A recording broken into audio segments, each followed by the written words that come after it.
in studies of geomagnetic reversals in the laboratory, they found that it would occur when the geomagnetic field weakens and reduces, and you would also get areas of inverted field breaking out in sort of odd areas.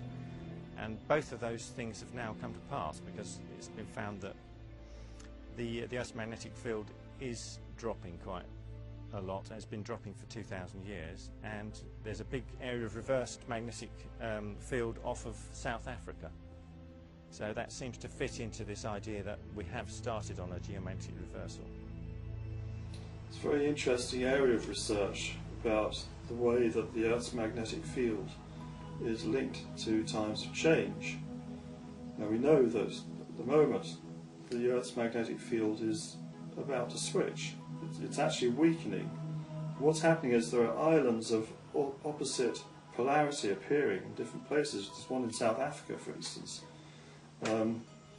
So as the force field weakens, so the Earth becomes more open to outside forces and influences than it is when the force field is its strongest and shielding us from those influences. It's a bit like an umbrella, you know, you put your umbrella up and the rain can't reach you. Put it down, and if it is raining, then that rain is going to make you wet. So this seems to be something to do with this changing times that we're seeing. And whether this is going to take a few hundred years to make a full turnover, or whether it's going to be a very sudden event, nobody actually knows. People make forecasts and they make suggestions and they have hunches, but nobody knows. But what we do know is that it is in the process of changing, and has done so many times before. There are many theories about what causes a geomagnetic reversal, or flip, of the magnetic field, and what effect it might have on the planet and us. But what concerns some researchers more is a geographical pole shift. This is a shift of the axis of rotation of the Earth, or a slippage of its mantle. While much debate continues about both events happening anytime soon, Patrick Gerald thinks he knows when and how both could occur. Nobody knows the theory that the Maya knew. No scientist today knows the theory about the sunspot cycle. It took me many years to find and to decode this theory. And why is this theory true? Well, I was the only one in the world, about 30 years ago, I was the only one that postulated billions of quasars into the infrared that have a speed of the light going from us. I was on the Belgian television 17 years ago, and I explained that the universe is accelerating, the expansion is accelerating, because I have a complete new theory about the universe. It's not that difficult, it's an easy theory. Everybody can understand it, only I have an hour to explain it to everybody. And with this knowledge, because I know so much about astronomy, I was able to decode the Dresden Codex of the Maya and to find this theory that is not known. And because nobody knows about it, nobody can calculate it. And this reversal of the rotation of the Earth can be found in the written in the Book of the Dead from the Egyptians. A Frenchman, Albert Schlossman, translated that 25 years ago, and no longer, even 30 years ago, and he has written about 10 books about his story, and nobody believed him. But in his translation we found several astronomical codes, and we were able to decode these astronomical codes. It had to do with a movement from Venus above Orion. Now, Venus was very important with the Mayas, and Orion, as we know now, was very important with the Egyptians. If you combine these two, then you can find why they made an astronomical code with Venus, the Sun and Orion. And the next code for Venus and Orion is for 2012. Flood myths occur in almost all cultures, and in these myths and in ancient texts, Patrick found the clues to his search for answers regarding the pole reversal. There are hundreds of flood stories around the world, and in many of the flood stories you can see that the boats went very high. Only the highest tops of the mountains were visible. Now, how can you explain that? There is nobody knows about such a high flood. But if there is a polar reversal, according to the Egyptians, then the Earth starts rotating the other way around. So a 360-degree difference. How is that possible? Now, actually, the Earth is turning this way. If you have a wave of particles from the Sun that fall into the magnetic field of the Earth, then they will create an opposite current. And at that moment, the inner core of the Earth, that is only 1200 kilometers, it will come upside down. When it turns this way, it will turn upside down. So the Earth, in fact, starts rotating the other way around. Now, if you know that at the equator the speed is 1600 kilometers an hour, that will stop in one day, and then it will start rotating the other way around. That is a speed difference of 3000 kilometers an hour. If you are driving with a car very fast and you stop, you are thrown forwards. The same with the oceans. The outer crust of the Earth, it will stop rotating and then rotating the other way around, but the oceans can't stop. They go just further, and that will give a massive wave from 2 kilometers height. And that is why the story of Noah is true, and why we have to there are only two survival possibilities: in the high mountains or on an unsinkable boat.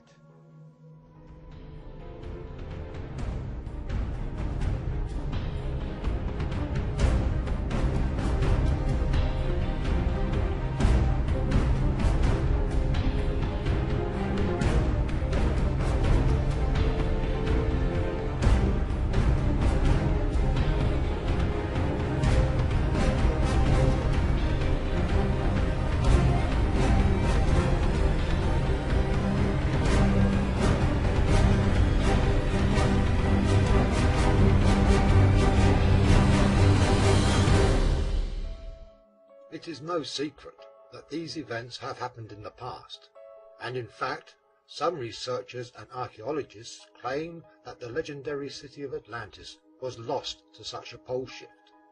The survivors fled to Egypt, where they passed on their knowledge, but with little evidence found about the mysterious city of Atlantis, these claims cannot be substantiated. Now, there is a lot of more evidence, but most of the evidence can be found at a huge site in Egypt, and that is called the Labyrinth. What can we expect to find in the Labyrinth? Well, first, how the Earth looked like before the previous pole shift. After the previous pole shift, about 12,000 years ago, Hudson Bay lay under the then South Pole, what is now the North Pole. And in one day, America moved down 3,000 kilometers. So from under the ice, it came ice-free. And Antarctica went under the ice. A large part of Antarctica was ice-free, where the high civilization Atlantis existed, and in one day it was completely destroyed. I hope to find the maps from the Earth and from Atlantis there. What can we find more? A hugely advanced knowledge of mathematics and astronomy, because the Egyptians took books from Atlantis to their country, and in the labyrinth they made a large map, a zodiac of the sky, and in a special room that is called the Circle of Gold, they made 36 hieroglyphs in which they calculated when the next polar reversal would take place. And they also say, like the Maya, 2012. And that is what we have to find. The mystery is exactly why would the ancients go to such lengths to hide this secret knowledge? Why not just put it on show for all to see? You have to understand, knowledge is power. Do you know now something about mass destruction, the atomic weapons? We don't know it, only the scientists know it. So in the past it was the same. The high priest, they knew about it, but they have to keep it secret. If they knew when when the moon was becoming before the sun, then they had power. If everybody knows it, they lose their power. So they were smart and they said, okay, we will encode it so that in the far future, people who are smart enough can translate this. And of course, it took me many years to find and to crack their encodings, but I succeeded. And if there are other people in the world who can look at my encodings, they will find the same. They will say, okay, this is about this theory is not known, so there is going to happen something very huge. As with most prophecies, the Mayan prophecy of 2012 is down to interpretation. The end of the world, or the end of time, have different meanings to different people. It is only when we scratch the surface and look deeper into the history of the Maya and other ancient civilizations that we can begin to truly understand their legacy. The ancient Maya left something behind in their texts, calendars and monuments that was certainly of great importance. So who were these people, and what made them so special? One of the interesting things about the ancient Maya is their preciseness. Alone among the people of Central America, they developed language, reading, writing skills, the kind of thing that we know from people like the ancient Egyptians, but they're the only people in Central America who actually developed an equivalent system to the Egyptian hieroglyphs. So for that reason alone, we know a lot more about them and what they believed in and what they knew. But over and above that, they also seem to have this extraordinary ability at mathematics. For instance, they had zero, the numbers we take for granted that we have the zero. The ancient Romans didn't. The ancient Romans used Roman numerals. Can you imagine what it was like trying to multiply two Roman numerals together? It must have been an absolute nightmare. But it's not that difficult with the Mayan number system, just as it isn't with our own. So these people were very, very clever, and they were very skilled mathematically, and they were also extremely good astronomers. So that kind of sets them head and shoulders above virtually every other ancient civilization you can think of. When I started getting involved in researching the Maya, it really came out of a love for the Maya people. My travels in the 80s, living and working with the Maya, doing service work and so on, I really wanted to give something back to the Maya people. And I felt that I had an ability to sort of recover, the lost artifacts of the ancient wisdom. The long count calendar is not a calendar system that is still followed among the Maya. The 260-day calendar is, and that's really the core building block. The 260-day calendar is made of a combination of 13 numbers and 20 day signs. The idea is each day has its own particular energetic atmosphere.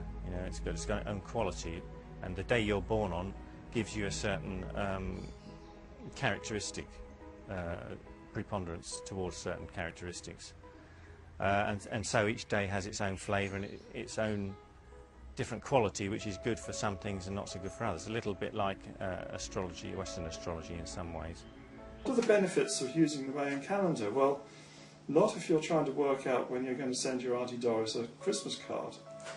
But if you were a Mayan, they kept their calendars not just to record particular events and days and plan for the future, but because each day has a particular name, and each day name is either lucky or unlucky. So they had a kind of astrology going on, as it were, with day names, rather like the Chinese horoscopes, the year of the monkey and day of the monkey, all that. They had their different day names, and you would be named after your day that you were born on. And that would determine your place in life. Extraordinary as it may seem, you know, because you were fixed by that day. So they still use part of the calendar, what's called a 260-day Tzolkin cycle. They still use it now to work out which are auspicious days, which are inauspicious, when they should do certain things, when certain things can be expected. And they also use time and the cycles of time to make predictions. And actually, if you were talking to a Mayan elder now, they would tell you that they know that the year 2012, things are going to happen because it fits in with other cycles of what happened before on equivalent time. So they're looking like that as a kind of astrology.